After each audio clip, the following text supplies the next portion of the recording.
It's roughly 20,000 years ago.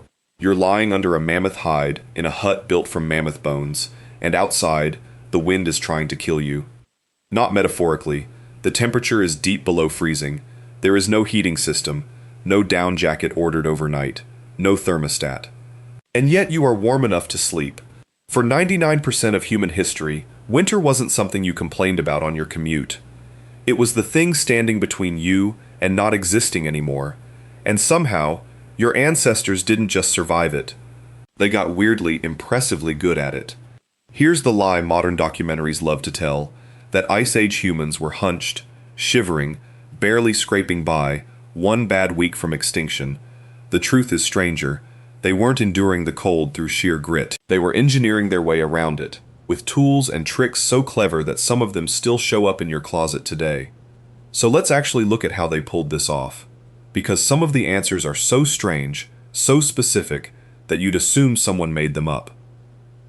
At a site called Sungir, in what's now Russia, archaeologists found something in 1955 that changed how we think about Ice Age people entirely. Otto Bader excavated bodies buried around 34,000 years ago, and they weren't just wrapped in fur, they were dressed.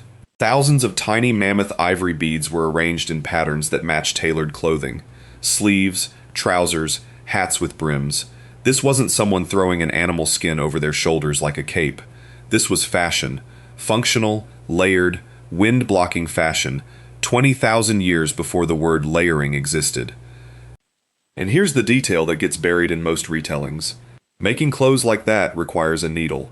Not a stick you jab through leather. An eyed needle. A tool with a hole for thread, fine enough to sew tight seams that actually keep wind out. Needles like this, made from bone, have been found at sites including Denisova Cave in Siberia, dated to roughly 40 to 50,000 years old. Stay with me, because this is the part nobody puts in the headline. An eyed needle is arguably one of the most important inventions in human history, and it looks like nothing. It's a sliver of bone with a hole in it, and it might have done more to keep your ancestors alive than any weapon they ever carried. Here's where it gets interesting. Clothing solved the problem of your body. It didn't solve the problem of having nowhere to put your body when a blizzard hit for a week straight. So people built houses, not caves, actual constructed dwellings, using the only building material available on a treeless, frozen steppe, mammoths. At a site called Mezhirich in Ukraine, archaeologists uncovered circular huts made from mammoth bones and tusks, stacked and arranged with real structural logic.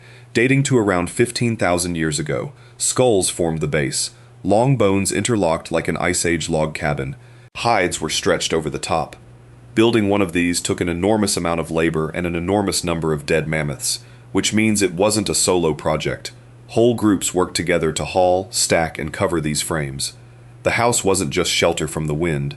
It was proof that people were already relying on each other in ways that mattered more than muscle. But it gets stranger. Clothing and shelter cover your body and your head. They don't explain how you feed a group of people through 6 months of snow, or how you keep from losing your mind sitting in the dark for half the year.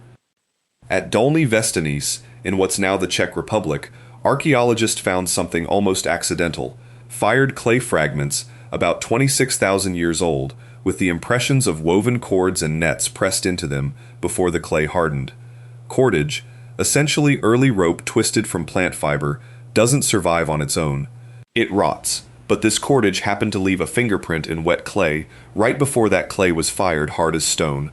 That fingerprint told researcher Olga Soffer, who studied the site in the 1990s, that Ice Age people were weaving nets and cordage thousands of years earlier than anyone had assumed.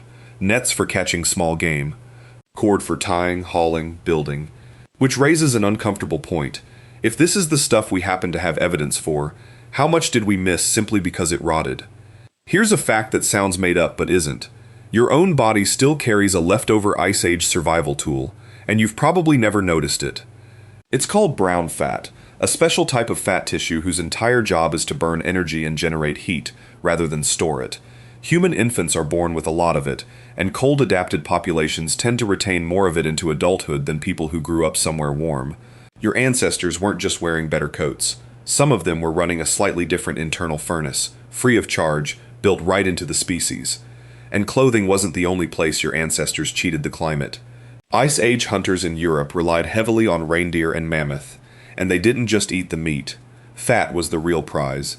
A body burning through brutal cold needs dense calories fast, and animal fat delivers far more energy per bite than lean meat ever could. Hunter-gatherer groups across cold environments have been documented deliberately seeking out fatty tissue and marrow over muscle meat, sometimes discarding lean cuts entirely when fat was scarce, because a diet too heavy in lean protein without enough fat can actually make a person sick. Your ancestors weren't eating whatever they could catch. They were making calculated nutritional choices with nothing but instinct, experience, and whatever their grandparents had taught them. And clothing wasn't only a Homo sapiens trick. At Neanderthal sites like Krapina, in Croatia, there's solid evidence of controlled fire use for warmth and cooking, going back tens of thousands of years before Sungir. Neanderthals weren't some separate lesser branch fumbling around in the dark. They were running the same playbook: fire, shelter, cooperation, long before your direct ancestors even fine-tuned tailored clothing. Which brings us to the idea that actually explains all of this, instead of just describing it. Anthropologist Ian Gilligan has spent years arguing that tailored, layered clothing wasn't just a nice-to-have accessory to Ice Age life. It was a technological leap on the same level as tool-making itself, one that reshaped how humans lived, moved, and even thought. In his 2019 book on climate and prehistoric clothing, Gilligan makes the case that clothing didn't simply protect people from the cold, it let them expand into places their bodies alone never could have survived. Without fur, without natural insulation, humans used technology to fake the coat evolution never gave them, and once that technology existed, it changed everything downstream: where people could live, how far they could travel, how large a group could stay together through a bad winter. Let that sit for a second. The Ice Age wasn't survived by tougher bodies. It was survived by better engineering, worn on the body, built around the body, and shared between bodies huddled in the same mammoth-bone hut. So let's reconstruct a normal morning. You wake up inside a hut built from the bones of an animal that no longer exists anywhere on Earth. The fire from last night is a bed of embers, banked carefully so it didn't die out while everyone slept, and someone's job this morning is to coax it back to life before anyone steps outside. You pull on layered hide clothing sewn with a bone needle, tied with cordage twisted by someone whose name you'll never know. Outside, the wind is the kind that would give a modern person frostbite in 20 minutes.